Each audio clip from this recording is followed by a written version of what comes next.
I never meant for it to happen. I was 32, working long nights at a private marina in Monaco, scrubbing decks and polishing chrome on boats that cost more than most people earn in a lifetime. She stepped onto the dock one evening in a cream silk dress that caught the last light like liquid gold. Her name was Elena. She was 47, though I didn't know that yet. All I saw was the way she moved, quiet, deliberate, as if the world had already tried to break her and failed. She asked if I could take her out past the breakwater, just for an hour. The owner of the yacht she was standing in front of was in Geneva on business. She said it casually, the way people with money say things that aren't casual at all. I should have said no. Instead, I started the engines. That first night, we didn't touch. We sat on the stern under a sky thick with stars while she talked about the sea and how it never asked questions. I listened. When we returned to the dock, she looked at me for a long moment and said, "You're the first person in years who didn't try to impress me." 2 weeks later, we were meeting in a small apartment I rented above a bakery in the old town. The smell of warm bread rose through the floorboards every morning. We met for intimacy at first, urgent, careful, almost desperate. Then the meetings changed. She started bringing books. I started cooking for her. We talked about things that had nothing to do with the life she was supposed to be living. I learned she was married to Adrian Voss, a man whose name appeared in financial magazines and occasional crime reports, a billionaire who collected companies the way other men collected watches. Elena had married him when she was 29. She had been beautiful and useful then. Now she was simply expected to remain beautiful and silent. She never lied about the age difference once I asked. 15 years. I felt it like a small electric shock, then nothing. The years between us stopped mattering the moment she laughed with her whole body for the first time in my presence. For 2 years, we lived in stolen hours. She would leave her husband's events early. I would wait in the dark apartment with the lights off so no one would see the windows. We made love like people who knew the clock was always running. Sometimes she cried afterward. Sometimes I did. We never spoke about the future. The future belonged to Adrian Voss and the life that came with him. Then, one night in early spring, she arrived with a small suitcase and eyes that looked newly cut open. "I'm leaving him," she said. The divorce was quiet and expensive. Lawyers in 3 countries, non-disclosure agreements thick as novels. Adrian did not contest the settlement. He simply watched her walk away with the cold, patient expression of a man who had never lost anything that mattered to him.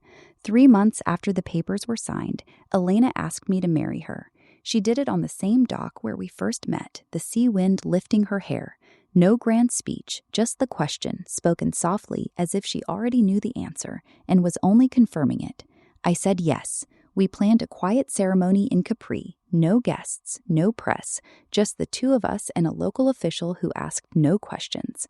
That was when the first message arrived, a plain envelope left under the windshield of my car. Inside was a single photograph of Elena and me, kissing on the balcony of the bakery apartment, taken from a high angle with a long lens. On the back, written in precise black ink, "You took something that was not yours. Return it, or I will take something of yours." No signature. None was needed. I showed Elena. She went very still. "He knows," she said. "Of course he knows. He always knows." We changed apartments, then cities, then countries. We moved through the Mediterranean like people who had done something unforgivable. Every few weeks, another message would appear. Sometimes a photograph, sometimes a small object from our old life, a book she had left behind, a scarf I had given her. Always the same handwriting, always the same quiet threat. Then the attempts began. A brake line cut on a rental car in Barcelona, a near miss with a delivery truck in Lisbon that felt too precise to be accidental, a man who followed Elena through a market in Palermo for 40 minutes before vanishing when I appeared. We reported nothing. Who would believe us? A newly divorced billionaire's wife and her younger lover claiming the most powerful man on the Côte d'Azur wanted them dead? Adrian never made a direct move. He preferred pressure, isolation, the slow erosion of safety. One night in Marseille, after another close call, Elena sat on the edge of the hotel bed and said, "He won't stop until one of us is gone, or both." I asked her what she wanted to do. She looked at me for a long time. "I want to stop running." We disappeared for real after that. False names, cash only, a small sailing yacht bought under a shell company that even Adrian's people would take months to unravel. We sailed west, then south, then into open water where the only schedules belonged to the wind and the stars. It almost worked, almost. On the 39th night at sea, somewhere between the Balearics and the open Atlantic, a larger vessel appeared on the horizon and did not change course. It closed steadily, no lights, no radio contact. When it was close enough, we could see the silhouette of men on the deck. Elena's face went white.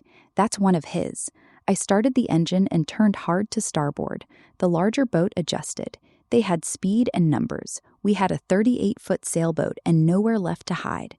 They boarded just before dawn. 4 men, professional, silent.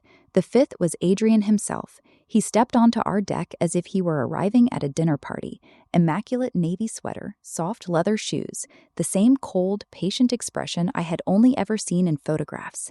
He looked at Elena first. You always did prefer the dramatic exit. Then he looked at me, and you, the marina boy. I offered her the world. You offered her a bakery apartment and borrowed time. Yet here we are. He did not raise his voice. He never needed to. I am not a monster, he said. I am simply a man who does not like being made a fool. You will both come with me. There will be no scandal, no bodies. You will simply cease to be a problem. Elena stepped in front of me. If you touch him, I will spend every remaining day of my life making sure the world knows exactly what kind of man you are. Adrian smiled, almost gently. You already tried that. The world prefers my version of events. He nodded to his men. That was when the twist arrived. One of the 4 men, the youngest, the one who had been standing slightly apart, moved differently. Instead of reaching for me, he reached for the man beside him and drove a knife into the soft place beneath the ribs. The second man turned too late. A silenced shot cracked across the deck. The third went down with a wet sound. The young man straightened, breathing hard, and looked at Adrian. Contract's over, he said. Your wife paid better. Elena's voice was steady. I paid him 6 months ago, in cash, through 3 cutouts. I told him the only way I would ever feel safe was if the people you sent after us stopped being yours. Adrian's face finally changed. For the first time since he stepped aboard, something like genuine surprise crossed it. The young man kept the gun trained on him. Your choice, he said to Elena. We can leave him here, or we can finish it. Elena looked at her former husband for a long moment. The sea was calm. The sky was beginning to lighten. Leave him, she said, alive, with the radio disabled and the engine sabotaged. Let him sit with the quiet for a while. The young man nodded. Within minutes, Adrian's boat was drifting, engines dead, communications cut. We watched it shrink behind us as we turned west again under full sail. No one spoke for a long time.